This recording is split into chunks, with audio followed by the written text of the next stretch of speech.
A UNF student is dead following a fatal crash that happened Saturday, October 7th. The victim, Noah Doty, was a junior at UNF studying communications. For anyone who has a memory they wish to share of Doty, the UNF Spinnaker is encouraging you to reach out through their email by sending it to editor@unfspinnaker.com. Magic, mystery, and fun come to Tavares, Florida at the Lady of Lakes Renaissance Fair as Unicorn Hugs, a non-for-profit, comes and joins the magic. Historic rainfall of 14 to 19 inches caused the collapse of North Donley Street, leaving behind a 40-foot ravine that is estimated to cost $4 to $5 million for the city to repair. There is no word yet on when the road will reopen to motorists. Being a staple of arts and culture in the city of Jacksonville, it's no wonder these exhibits made their way to our city. With new exhibits coming in every month, it's always a question of what's new? With SNAP benefits either being delayed or unavailable to Lake County families in need due to the prolonged government shutdown, most are looking toward their local food pantries for their next meal. Confusion surrounds new House Bill 543 after 2 men were arrested in Atlantic Beach for carrying a concealed firearm into a bar. While the new law allows Florida citizens to carry firearms concealed with or without a license, they're still prohibited in police stations, courthouses, school campuses, and anywhere that serves alcohol. UNF police caution students that if you see something, say something. With Floridians accumulating about 8.3 pounds of solid waste a day, as reported by the State of Florida Department of Environmental Regulation, one wonders how one antique store is able to contribute to the cause of waste reduction in the city of Jacksonville. Located in Jacksonville's Rail Yard District, Eco Relics is a warehouse antique store filled with old treasures and ones made new again. CO2 laser we have can do glass, it can take the paint off metal or any finishes on metal. It can do brick, and of course we have a huge selection of wood. I've been doing that and repainting the backs, just kind of creating art out of mirrors that would otherwise be in the trash. While Eco Relics has a vast collection of different products that they've refurbished over the 10 years they've been open, their one goal is to reduce waste around the city of Jacksonville by avoiding materials going to the landfill. When you walk in the building, you just feel like you belong. You know, if you have any kind of a love for saving things from the landfill or architectural salvage or antiques, you could feel it as soon as you walk in.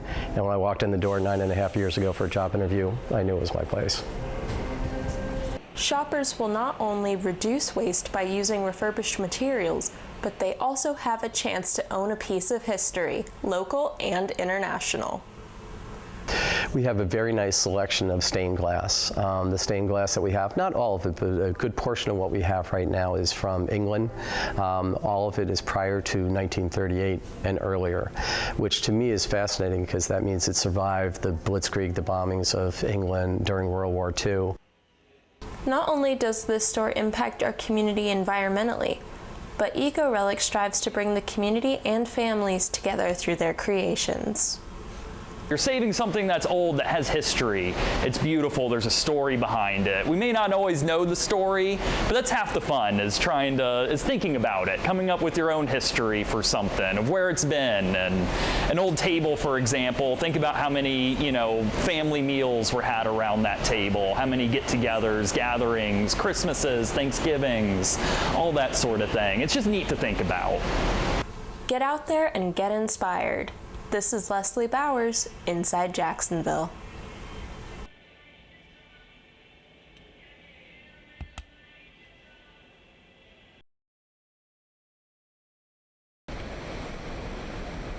No matter where you reside in the city of Jacksonville, you are never too far from the beach. With nesting season beginning on the First Coast, Beach's Sea Turtle Patrol is here to protect turtles and their eggs that find themselves on Jack's Beach. Dan Hansen started this whole thing with Greenpeace in 1980, and over the years FWC got involved, and so now we're not the only one.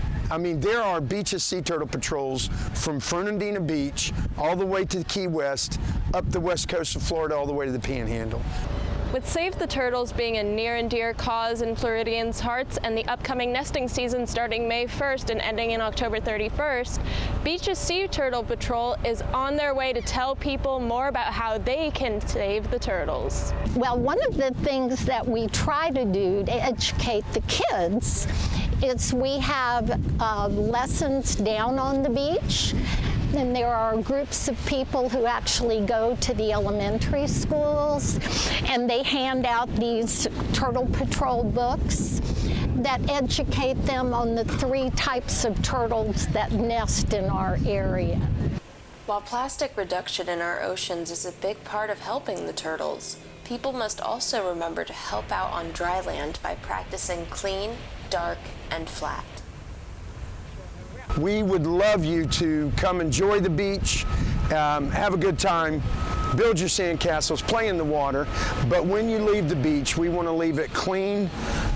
Dark represents the lighting, and flat. We want to leave the beach the way we found it once we get on, because that has a problem, that can create a problem for not only nesting females, but for hatchlings leaving the nest and getting into the ocean.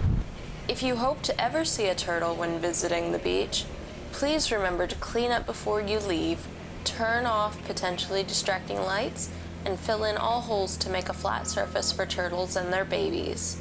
This is Leslie Bowers, Inside Jacksonville.